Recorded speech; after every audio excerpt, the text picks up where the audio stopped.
말씀을 보시겠습니다. 말씀은 마태, 마가, 신약성경 중간 쪽으로 보면 앞쪽이 검은 쪽이고 이렇게 보면 옆에 보면 빨간 쪽이 있어요. 빨간 쪽에 보면 마라고 쓰여 있는 부분이 있을 겁니다. 마가복음 5장 신약성경 55페이지에 있습니다. 마가복음 5장 35절부터 43절 말씀 마지막 절까지입니다. 마가복음 5장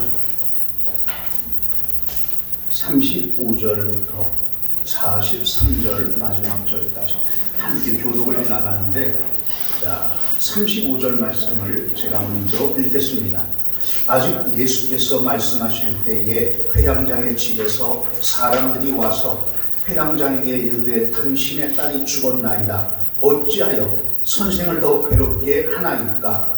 예수께서 그 한 말을 곁에서 들으시고 회당장에게 이르시되 들여가지 말고 믿기만 하라 하시고 베드로와 야고보의 형제 요한 외에 아무도 따라옴을 허락지 아니하시고 회당장의 집에 함께 가사 떠드는 것과 사람들이 울며 심히 통곡하는 보시고 들어가사 그들에게 이르시되 너희가 어찌하여 떠들며 우느냐? 이 아이가 죽은 것이 아니라 잔다 하시니 그들이 이르더라. 예수께서 그들을 다 내보내시기에 아이의 부모와 또 자기와 함께 간 자를 이르시고 아이 있는 곳에 들어가사 그 아이의 손을 잡고 이르시되 달리다 굼 하시니 번역하면 곧 내가 내게 말하노니 소녀야 일어나라 하시니라. 소녀가 곧 일어나서 걸으니 자기가 12살이라 사람들이 보고 크게 놀라고 같이 읽습니다. 예수께서 이 일을 아무도 알지 못하게 하라고 그들을 많이 경계하시고 이에 소녀에게 먹을 것을 주라 하시니라. 아멘. 자, 우리 앞뒤자고 되신 분과 함께 인사 하시겠습니다. 내 옆에 앉아주셔서 감사합니다. 은혜 받으시길 바랍니다. 불교 문화를 앉아있는 문화라고 말을 합니다. 앉아있는 문화. 그래서 불교 문화를 대부분 좌상 문화다라고 말을 합니다. 우리 기독교는 일어서 있는 문화입니다. 다시 말하면 입상 문화, 일어났다라는 거죠. 불교 사원의 어떤 벽화라든지 조각들이라든지 모든 것을 보면 거의 대부분, 다는 아니지만 대부분이 앉아있는 모습들을 많이 가지고 있습니다. 그러나 우리 기독교를 보게 되면 우리 예수님은 항상 서 계시는 모습, 그리고 움직이시는 모습, 일하시는 모습, 이 모든 모습들이 표현되어져 있습니다. 또 성경에 보면 양을 찾아서 애쓰시는 예수님, 문 밖에 서서 문을 두드리시는 예수님, 십자가를 지고 가시는 예수님, 그리고 문을 걸어 잠그고 두려움에 떨고 있던 겁쟁이 제자들에게 먼저 찾아오셨던 예수님, 무덤에 찾아와서 그 앞에서 울면서 예수님이 죽었다고 한탄하고 좌절하고 있던 그 마리아에게 어찌하여 산자를 죽은 자 가운데서 찾느냐라고 하셨습니다. 마리아는 서 있는 자를 누운 곳에서 찾으려고 하니까 찾지를 못한 거였죠. 이처럼 움직이시고 친히 찾아오셔서 문을 두드려 주시는 주님을 만나는 사람들은 모두 공통적인 것이 있는데 그 공통점이 무엇이냐면 바로 낙심하던 사람이 일어나게 되고 위로가 필요한 자가 위로를 받고 좌절과 시리에 빠진 자들이 힘을 얻는 이런 일들이 참으로 많습니다. 일어나라, 빛을 발하라. 그것이 바로 우리 기독교란 말입니다. 그러므로 기독교는 바로 일어나서 움직이는 거예요. 그럼 교회는 뭐냐? 교회는 두 가지가 있습니다. 유람선과 같은 교회가 있고 전투함과 같은 교회가 있어요. 유람선과 같은 교회는 교회 나와서 즐기는 사람 문화입니다. 모든 것을 유람선을 타면은 그 안에 호화롭잖아요. 먹고 마시고 놀고 쉬고 하면서 거기에서 즐기면서 살아갑니다. 그러나 전투함이라고 하는 것은 전쟁에 나가서 죽느냐 사느냐를 가지고 싸우는 전투함입니다. 거기에는 무기가 있고 모두가 다 긴장이 되어 있고 거기에는 싸움을 위하여서 훈련을 하고 있습니다. 교회는 바로 유람선과 같은 교회도 참으로 많아요. 지금 좋은 교회, 지금 즐기는 교회, 지금 현재 편안한 교회, 나만 홀로 그냥 즐기면 되는 교회, 나만 홀로 바라봐주는 이러한 교회, 해바라기처럼 자기만을 봐주는 교회, 그래서 자기를 안 보면 삐지는 교회, 이러한 교회, 자기의 어떠한 말 한마디에 의해서 그 어떠한 상처를 받았고 나 상처 받아서 아직 시험 중이라고 써있는 이러한 교회, 이런 성도들이 있는 교회는 유람선과 같은 교회입니다. 그러나 전투함과 같은 교회는 어떠한 일이 있다 할지라도 그 문제들을 주님 앞에 갖고 나와서 주님 앞에 기도로서 이겨나가는 교회입니다. 내가 움직이는 교회예요. 내가 일을 하는 교회입니다. 눈을 반짝반짝 띄어지면서 일할 거리가 없는가 찾으면서 일을 하는 그러한 교인이 있는 교회가 바로 전투함과 같은 교회입니다. 그러므로 저희 교회가 유람선과 같은 교회가 될 것인지 전투함 같은 교회가 될 것인지, 날마다 나만을 바라봐주는 해바라기처럼 나만을 바라봐주기를 원하고 나만 하고 있는 이러한 교회가 되기를 원하는 것인지, 아니면 내 사명을 가지고서 모든 일을 찾아서 내가 교회 안에서 또 밖에서 내 일을 찾아서 사명을 찾아서 일을 해 나갈 것인지, 바로 주님께서 원하시는 것은 일어나서 움직이는 것을 원하신다는 말입니다. 나의 사명이 무엇인지를 찾아서 움직이시기를 원하셔요. 그렇기 때문에 우리 교회는 유람선처럼 앉아있고 무엇인가 누가 해주기를 원하는 것이 아니라 내가 움직일 수 있는 힘만 있으면 내가 움직일 수 있는, 내가 무엇을 할 수 있는 그러한 교회가 되어 가기를 축원합니다. 오늘 기독교, 그래서 기독교를 달리다 붐이라고 하는 것으로 표현을 합니다. 어느 날 갑자기 절망이 찾아옵니다. 예수님이 배를 타고서 갈릴리 호수를 건너서 거라사라고 하는 지역으로 들어가셨어요.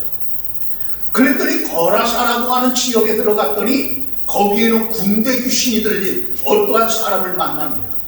사람들이 다 무서워서 다 피해요. 그 사람이 보이기만 하면 다 도망갑니다. 군대 귀신이 들려가지고 어느 누구도 침으로 제압할 수가 없고 무서웠던 거예요. 정말로 그렇지 않습니까? 우리 주변에 눈이 반짝반짝반짝대면서 있으면 눈을 쳐다보기가 무서운 사람들이 있잖아요. 그런 사람들을 보면서 야 좋다, 야 이 사람 참 좋은 사람이네, 이런 사람 한 사람도 없을 겁니다. 눈이 반짝반짝대고 눈이 날카롭고 매섭고 한 사람들을 보면 눈을 보고 싶지 않거든요. 그런데 그러한 힘이 있고 눈이 막 그러한 것들을 두고서 막 욕을 하면서 큰 소리로 질러대는데 누가 좋아하겠느냐라는 거죠. 그때 그 사람에게 예수님이 다가가셔서 그 사람 속에 있는 귀신을 쫓아내 주셨습니다. 그리고 다시 배를 타고 가버나움이라고 하는 지역으로 찾아오셨습니다. 예수님이 오시자 전과 다름없이 많은 사람들이 예수님 앞으로 찾아 나왔습니다.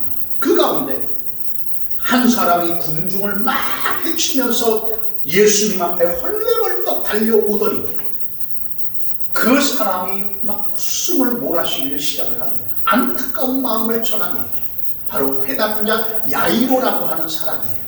회당장이라고 하는 것은 다른 말로 이야기하면 어떤 직책입니다. 회당장, 야이로라고 하는 것은 이름이에요.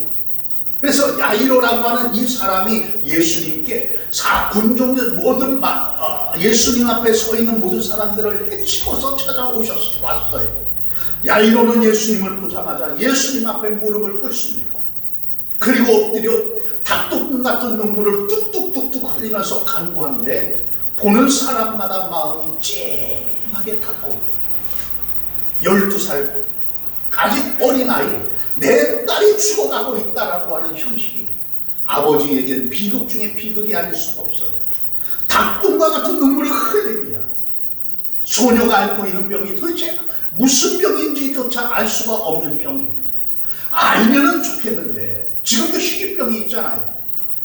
뭐 병명이라도 알았으면 좋겠는데 병명조차 나오지 않을 때 얼마나 낙심되고 얼마나 답답합니까?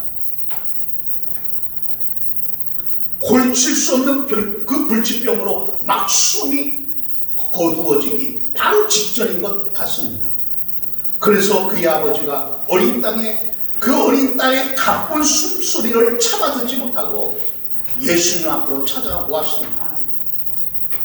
지금으로 말하면 한 3, 4년 됐을까요? 한 몇 년 됐습니다. 희귀병에 걸린 딸의 치료비가 감당하기가 너무나도 힘이 들어가지고 아버지가 저녁에 몰래 가가지고 그 사랑하는 딸 산소호흡기를 그 손으로 떼어낸 일이 있었습니다. 그래서 그 아버지가 잡혀서 살인 혐의로 체포가 되고 경찰에 조사받는 모습이 텔레비전에 전국에 나왔어요. 온 나라가 그 아버지를 향하여서 비정한 아버지, 어떻게 아버지가 저럴 수가 있느냐고 모든 국민들이 다 손가락질을 했지 않습니까? 그러나 아버지의 현실은 병원 치료비 2억이 밀렸어요.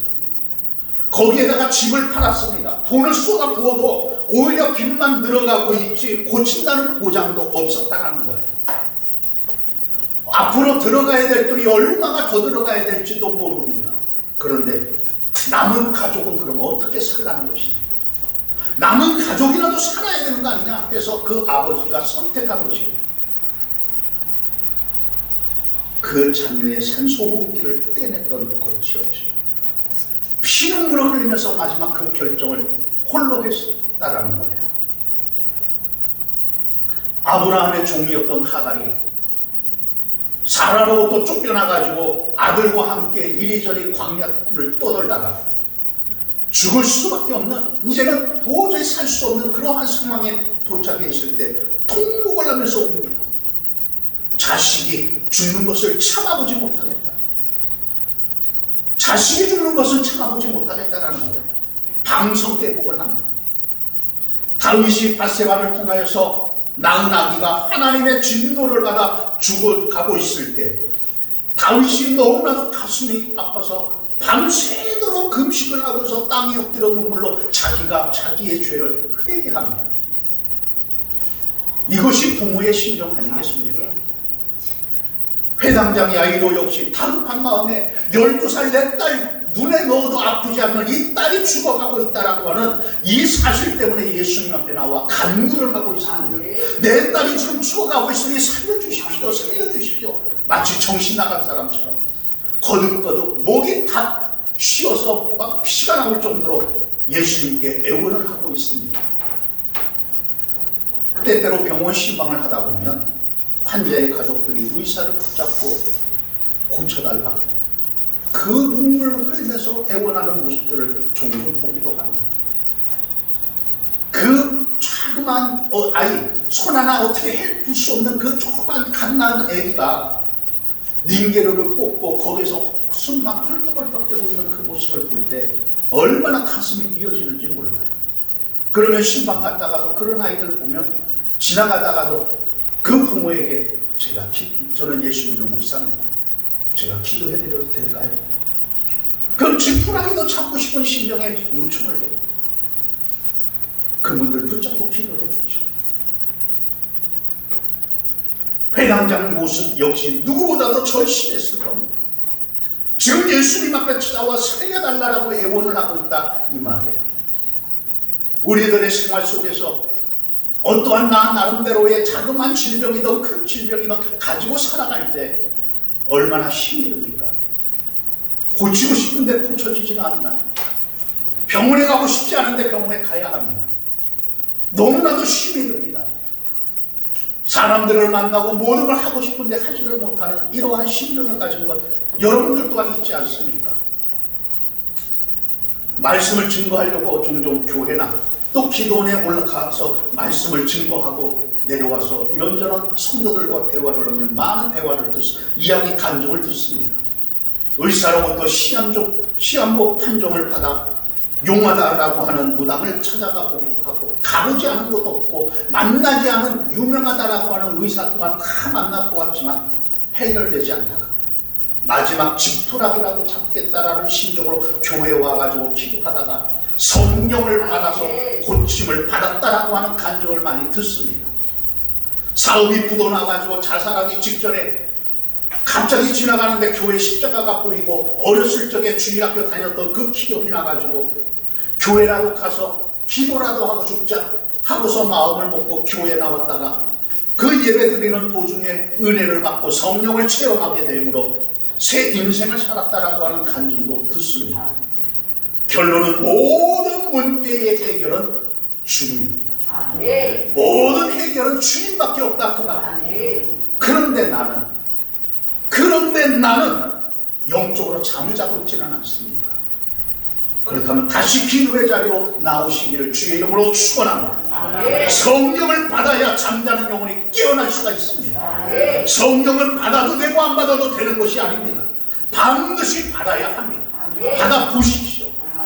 성령을 받으면 신앙생활의 재미가 느끼게 되고 왜 신앙생활을 하는지 깨닫게 되는 줄로 믿습니다.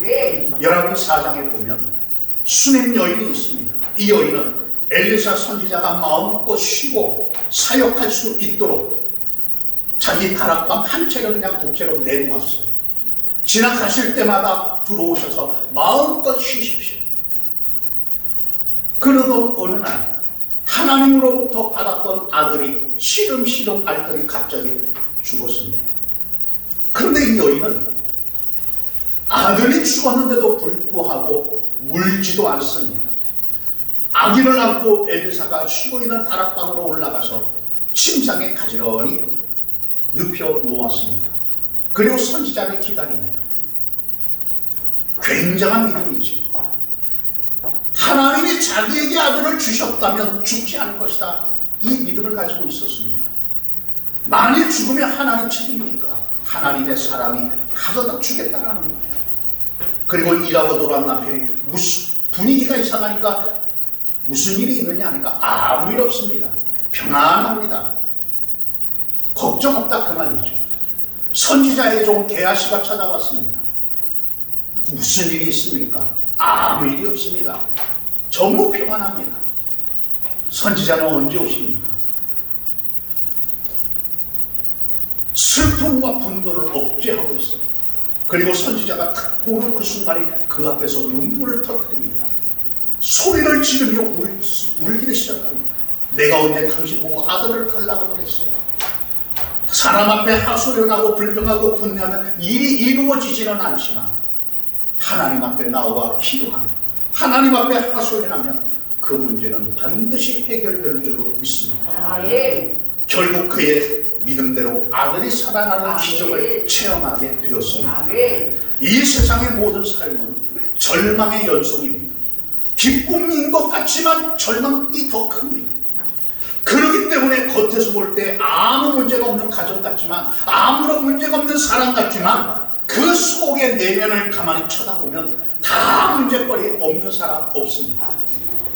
그렇다면 이러한 절망과 문제 속에서 나는 누구를 의지하며 갈 것인가?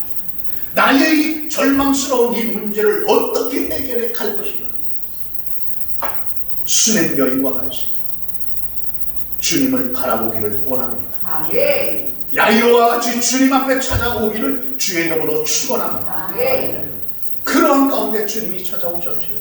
예수님은 회당장 야이로의 문제를 해결해 주시기 위하여 그의 집으로 향하여 가셨습니다. 가는 도중에 12년이라고 하는 그 기간 동안 혈육병, 피가 멈추지 않는 병에 걸려서 고생하던 여인을 만났습니다. 이 여인을 고치시고 거기에서 지체하는 바람에 야이로의 집에서 한 사람이 그냥 정신없이 뛰어오더니 야이로에게 말을 합니다. 방금 딸이 죽었습니다. 하늘이 무너진 것 같죠. 여기서 지체만 안 했으면 살 수가 있는데, 여기서 이 여인만 고치지 않았다면 내 딸은 살 수가 있는데 왜 지체하도록 만들었느냐 이 말이에요. 사람을 원망하고 환경을 원망할 수밖에 없는 상황 아니겠습니까? 왜 하필 지금 이런 문제가 발생했느냐라는 거죠. 왜 하필? 간신히 예수님만 모시고 가면 이제는 내 딸이 살 수 있다라고 하는 희망을 가졌는데, 아니 글쎄 왜 여기에서 문제가 발생했는가? 한순간에 희망이 사라졌습니다. 이와 같이 사람들은 어떠한 문제에 대한 희망을 갖고 가다가 중간에 어떠한 문제가 발생하면 그 상황을 보고 포기합니다. 절망합니다. 낙심하기도 하고 포기하기도 합니다. 그러나 포기와 믿음이라고 하는 것은 항상 적대적입니다. 극한 절망 속에 있을 바로 그 시점에 바로 낙심과 절망과 포기를 하느냐, 아니면 이것을 두고 믿음으로 나오느냐, 그게 바로 믿음이야. 어떠한 환경 속에서도 예수님을 붙잡으면 이 문제는 해결된다라고 하는 그 믿음이 있는 사람이 바로 절대적으로 주님의 체험을 하게 되는 줄로 믿습니다. 딸이 죽었다라는 말을 들었던 예수님은 회당장에게 말을 합니다. 두려워하지 마라. 믿기만 하라. 죽음이라고 하는 그 현장 속으로 그 말과 함께 가십니다. 죽었다라고 말을 해도 그곳으로 찾아가십니다. 예수님은 포기하지 않고 그곳으로 갔다라는 말. 가보니 정말 죽었습니다. 유대인의 풍습 중에서는 사람이 죽으면 함께 울어주고 또 피리를 불어줍니다. 시끌벅적하게 말이죠. 거기에도 돈이 있는 사람들은 울음꾼을 삽니다. 대신 울어주는 사람, 아이고 아이고 울어주는 그 사람들을 삽니다.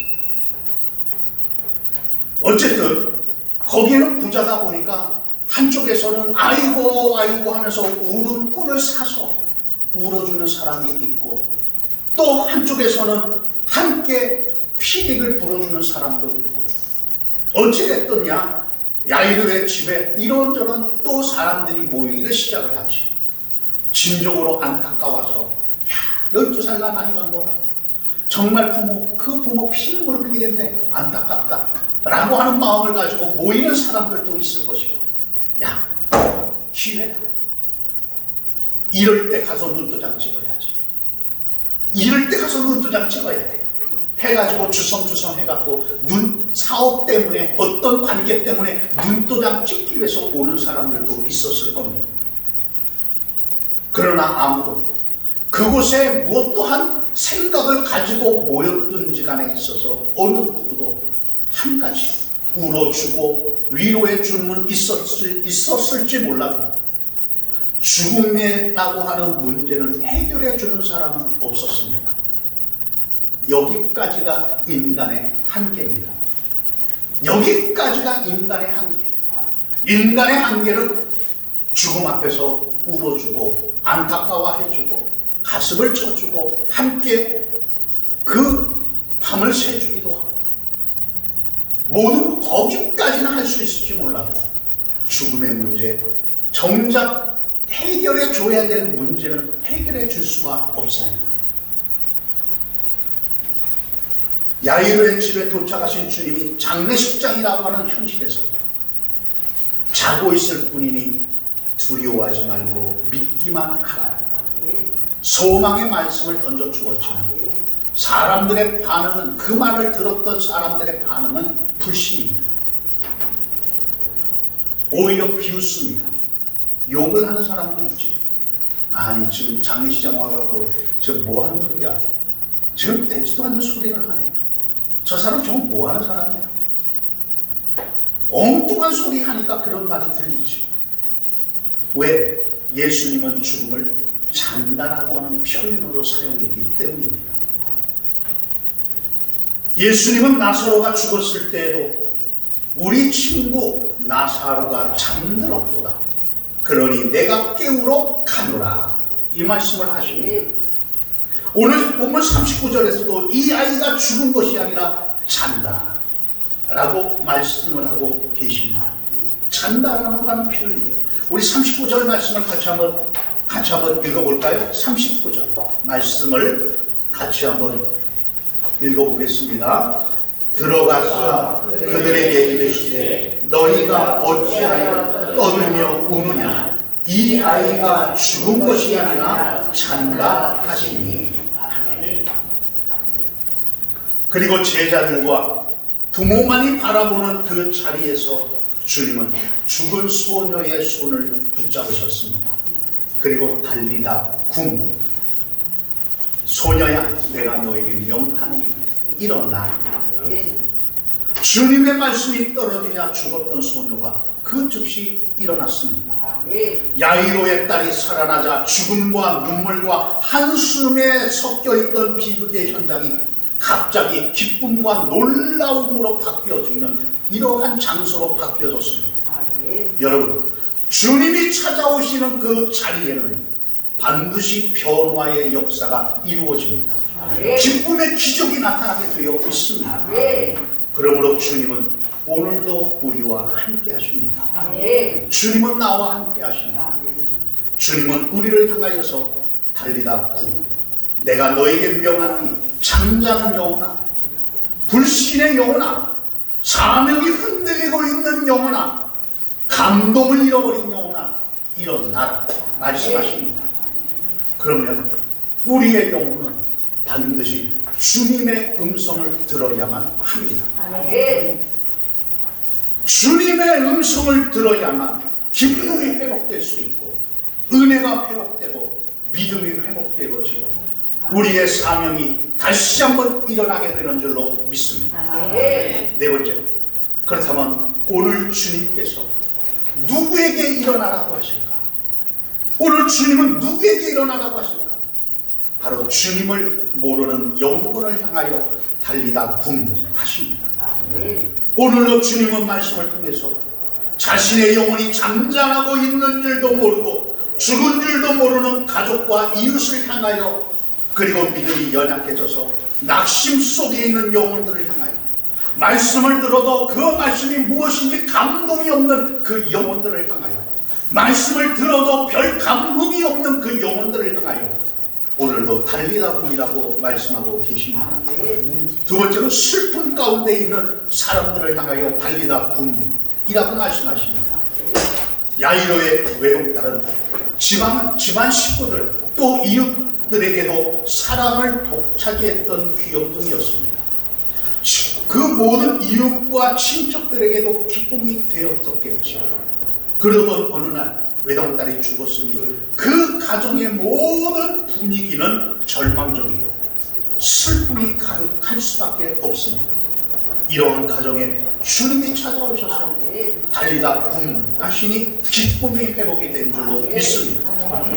세 번째로, 뛰어 일어나 일해야 될 사명자들이 누워있을 때 달리다 굼이라고 그 심령을 향하여 말씀하고 계십니다. 성전 밀면에 앉아서 있던 그 안전뱅이, 성전이 바로 옆에 있었는데 그 문 들어가지 않고 그 문 옆에 가만히 앉아있던 안전뱅이, 그 안전뱅이는 성전에 들어가지 않고 항상 그 문 앞에 앉아 있었단 말이죠. 그때 그 사람을 향하여 베드로가 나사렛 예수 그리스도의 이름으로 일어나 걸으라고 외치자 안전뱅이가 일어나 걷기를 시작을 합니다. 뛰기를 시작을 합니다. 그리고 난 이후에 성전으로 들어가 하나님을 찬양하고 하나님 앞에 예배를 드리게 되었습니다. 사명을 버리고 배 밑창에 들어가서 잠을 자고 있던 요나를 향하여 자는 자여 어찌며 일어나라 말씀하고 계십니다.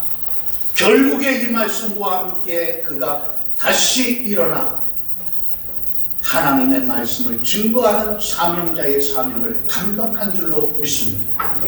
로뎀나무 그늘 아래 앉아 죽기를 청하던 엘리야에게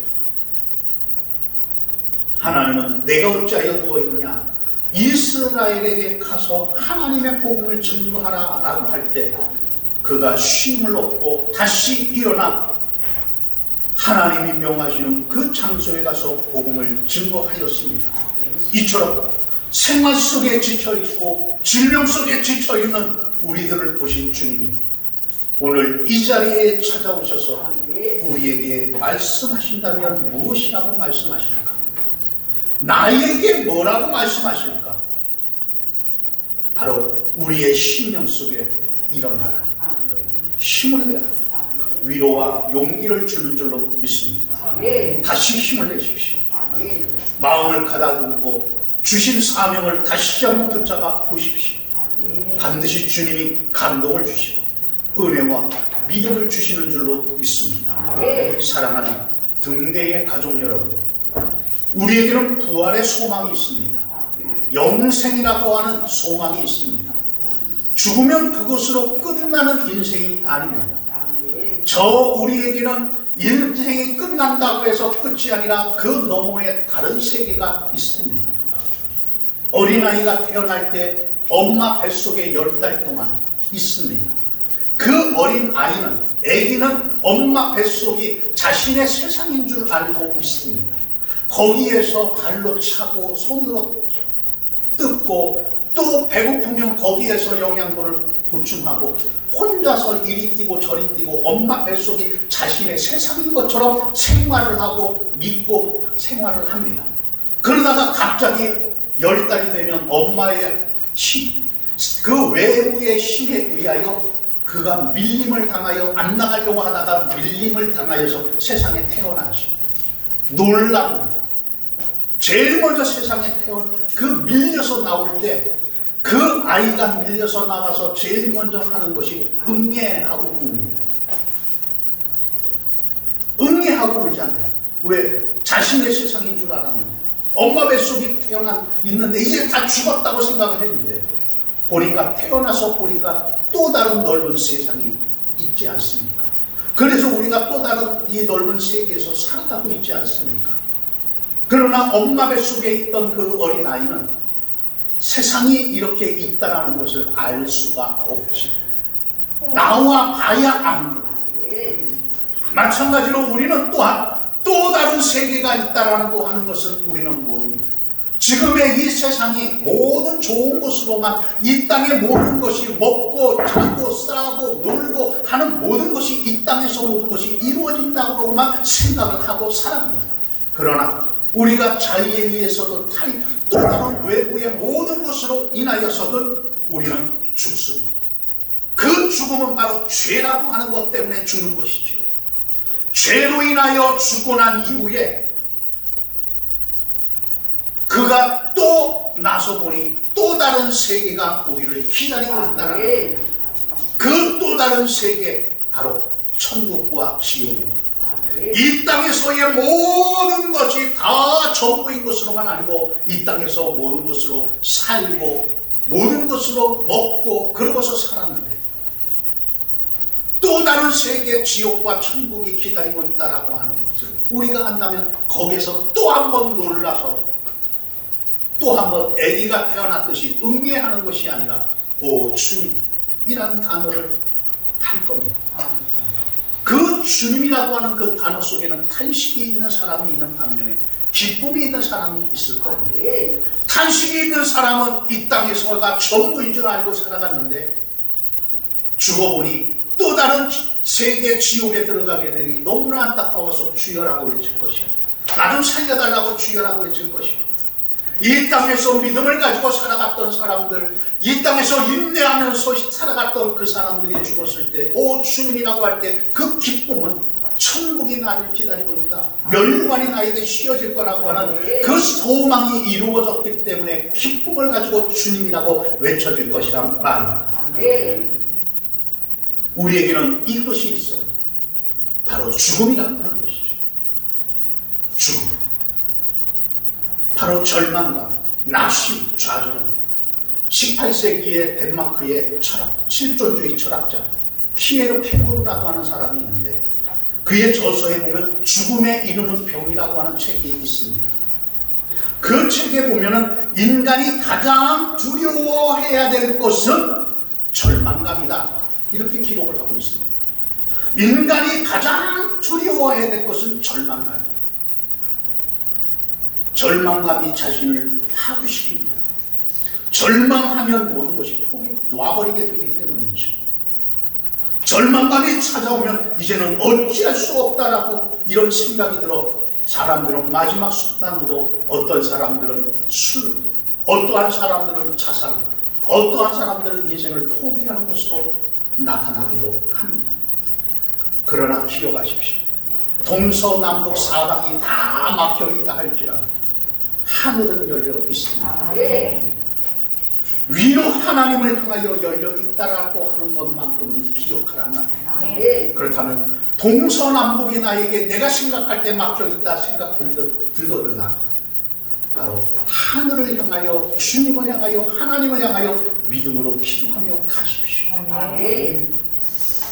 죽음에 이르게 하는 병이 또 한 가지가 있는데 그것은 바로 불신앙입니다. 믿지 못한다 그 말이죠.